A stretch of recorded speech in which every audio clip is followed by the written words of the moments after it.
is a real treasure, like pure gold.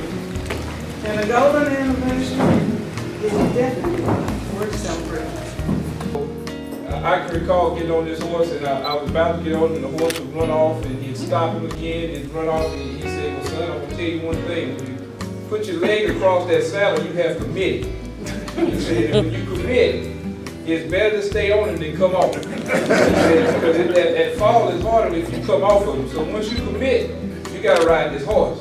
And so that I take that as a life lesson, and as I take on any task, I think of, once I put my leg across, I've committed. And so you do, when you commit, you're in for the long haul. I think that when you think of 50 years of marriage, it's really about commitment. I want to tell a story of one time when we went fishing with Papa.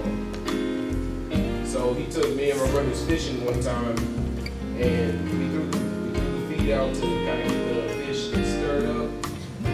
And after we started, I saw a big fish in the water. I was like, I'm about to catch this thing. So I had to walk around to the other side of the pond, and I was standing there. I was kind of getting ready. I launched, and then I looked down, and I saw I was standing in an ant pile, and there were ants crawling all over my legs. I had ants in my pants.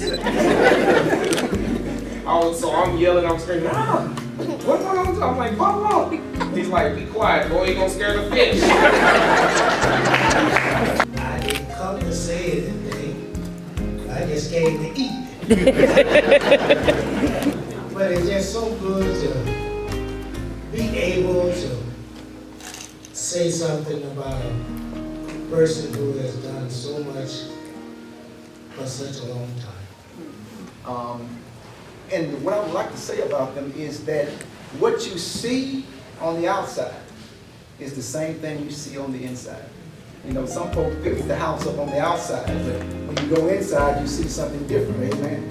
But they are the same way behind the scenes, in front of the scenes, they're the same all the time. And for an individual like me who was raised by my grandmother, who had not seen what a marriage looks like again from the inside, right? It allowed me that opportunity to peer into his life.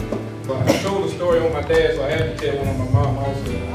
So everybody mentioned how patient and how calm she is, and sometimes it can be so much scary.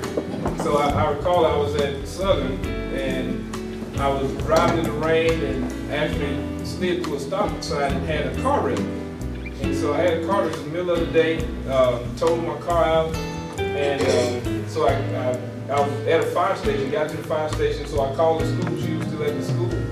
And, I'm still in a panic, just got out of the car wrecked, car torn all up.